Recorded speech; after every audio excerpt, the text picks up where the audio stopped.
हमारा क्वेश्चन है यहाँ पर, which one of the following lipid soluble hormone can interact with cell surface receptor. ठीक है, तो पहले तो हम सेल सरफेस रिसेप्टर की बात करते हैं कि सेल सरफेस रिसेप्टर होता क्या है। देखिए, जो सेल होती है उस सेल के ऊपर यहाँ पर कुछ प्रोटीन के फ्रेगमेंट होते हैं, यानी कि प्रोटीन होती है।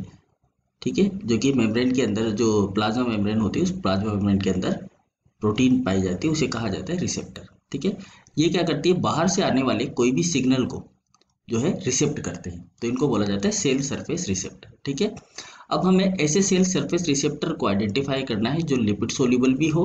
ठीक है, लिपिड सोल्यूबल हार्मोन है वो, और दूसरा इंटरेक्ट करता हो किसके साथ में, सेल सरफेस रिसेप्टर के साथ में। तो हमारे पास में ऑप्शन है चार, एक पहला है प्रोजेस्टेरोन, दूसरा है एस्ट्राडायोल, तीसरा है थायरोक्सिन और चौथा है प्रोस्टाग्लैंडिन। ठीक है, तो पहले हम एक एक देखते हैं। तो यहाँ पर हम पहले बात करें प्रोजेस्टेरोन की, तो जो प्रोजेस्टेरोन हार्मोन होता है, ठीक है, ये प्रोजेस्टेरोन हार्मोन एक प्रकार का स्टेरॉइड ही होता है। ठीक है, प्रोजेस्टेरोन प्रोजेस्टेरोन जो होता है एक प्रकार का क्या होता है, ये स्टेरॉइड होता है। और ये जो स्टेरॉइड हार्मोन होता है, ये स्टेरॉइड हार्मोन इसका जो टारगेट होता है, यानी कि इसका जो रिसेप्टर होता है वो पाया जाता है साइटोप्लाज्म या न्यूक्लियस के अंदर। ठीक है, यानी कि न्यूक्लियर साइटोप्लाज्मिक रिसेप्टर होता है। कैसे काम करता है ये पहले हम देख लेते हैं इसका। जैसे कि ये इसको स्रावित किया गया, मान लेते हैं कि ये आपका प्रोजेस्टेरोन हार्मोन है और इसको सीक्रेट किया गया, तो ये डिफ्यूज हो जाता है किसके अंदर, साइटोप्लाज्म के अंदर। यहाँ साइटोप्लाज्म में इसको मिलता है इसका रिसेप्टर। ठीक है, तो इसका जो रिसेप्टर होता है वो कहाँ होता है, साइटोप्लाज्म में। तो यानी कि ये साइटोप्लाज्मिक न्यूक्लियर रिसेप्टर पे काम करता है, रिसेप्टर पे काम करता है। ठीक है, क्योंकि ये कहाँ डिफ्यूज हो रहा है, साइटोप्लाज्म के अंदर, और हमें चाहिए कौन सा, सेल सरफेस रिसेप्टर। यहाँ पर ये साइटोप्लाज्म के अंदर जो है डायमर का फॉर्मेशन करता है, और डायमर का फॉर्मेशन करने के बाद में ये न्यूक्लियस के अंदर एंटर करके यहाँ जो डीएनए होता है उसके ट्रांसक्रिप्शन को अल्टर करता है, यानी कि ट्रांसक्रिप्शन को बढ़ाता है। ठीक है, तो यहाँ पर ये बाइंड हो जाता है डीएनए के साथ में। तो इसका जो रिसेप्टर होता है, ये इसको बोलते हैं हम पीआर, यानी कि प्रोजेस्टेरोन रिसेप्टर। तो इसका जो रिसेप्टर होता है वो कहाँ होता है, प्रोजेस्टेरोन का, वो होता है साइटोप्लाज्म के अंदर। ठीक है, साइटोप्लाज्मिक न्यूक्लियर रिसेप्टर होता है इसके पास में। ठीक है, दूसरा है एस्ट्राडायोल। एस्ट्राडायोल जो होता है ये एक प्रकार का एस्ट्रोजन हार्मोन होता है। ठीक है, एस्ट्रोजन हार्मोन है, और इस एस्ट्राडायोल को हम बोलते हैं 70 बीटा हार्मोन। ठीक है, इसका दूसरा नाम है 70 बीटा हार्मोन। ये ओवेरी के द्वारा सीक्रेट किया जाता है ये भी। ठीक है, और ये जो होता है ये भी डिफ्यूज होता है किसके अंदर, सेल मेम्ब्रेन के अंदर।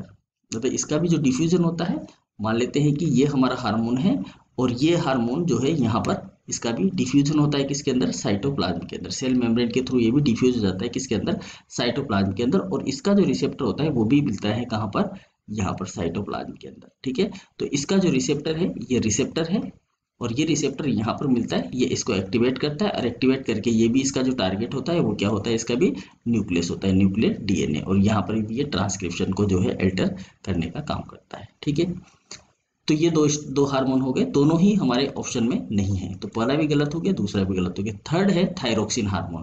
अब थायरोक्सिन हार्मोन की बात करें तो ये भी एक प्रकार का लिपिड सोल्यूबल हार्मोन होता है।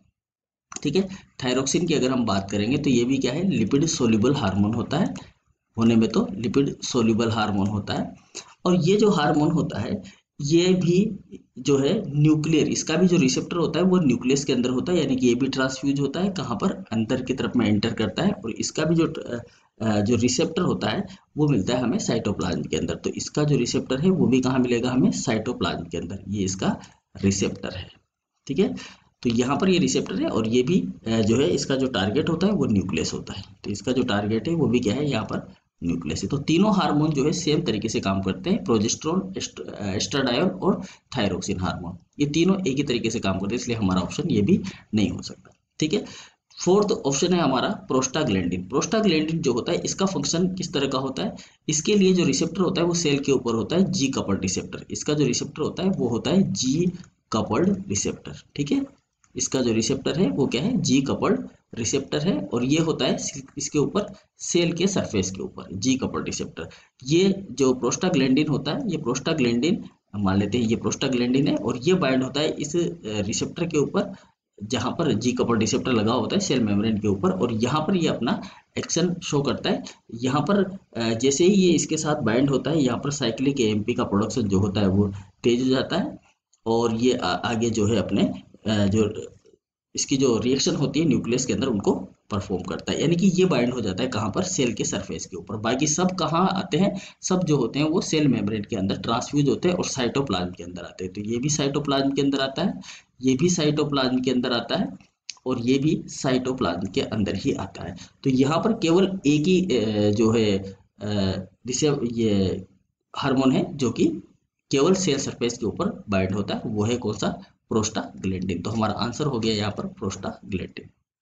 अगर आपको और ज़्यादा क्वेश्चन चाहिए तो आप कमेंट बॉक्स में अपना क्वेश्चन लिख सकते हैं और उसका आंसर आपको तुरंत ही दिया जाएगा। Thank you.